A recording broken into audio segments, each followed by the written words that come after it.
नमस्कार। आज आमे जानिबा काहेकि प्रभु जगतरनाथ जगन्नाथଙ୍କ नीलचक्ରରେ ଲାଗିଥାଏ नवगुंजर।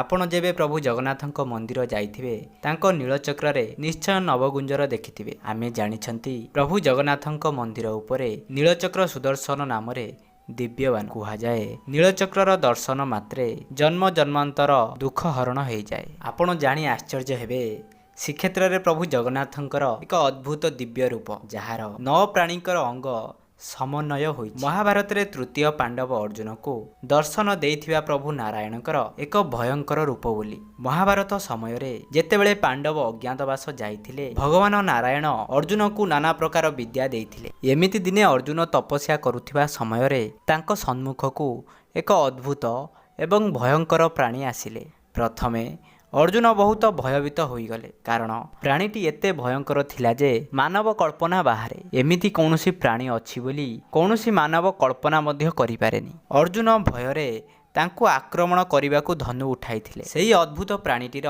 विशालकाय एवं भयंकर स्वरूप थिला। नवगुंजरीकर मुंडटी कुकुड़ा मुंड परी देखा जाउथिला। बेक भाग थिला मयूर परिका, पछ भाग थिला वृषभ परी, कटी भाग सिंहर थिला, लांज थिला सर्प प्राय एवं हाथी बाघ एवं हरिणर 3टी गोड़ परी दिसुथिला एवं गोटे हाथ मनुष्य परी थिला जे पद्म धारण करथिला।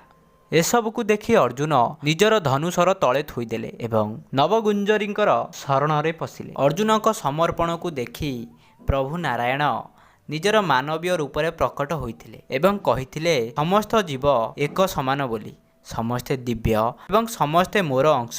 श्रीक्षेत्र पुरी रे एही रूप को प्रभु जगतरनाथ जगन्नाथଙ୍କ अन्यतम दिव्य रूप बोली मना जाए। नवगुंजरक दर्शनर अर्थ समस्त प्राणी रे देवतांक उपस्थिति को नमस्कार करिबा, जेउथिरे समस्त प्राणी समस्त शक्ति समस्त सृष्टिर समन्वय दिसुथिला।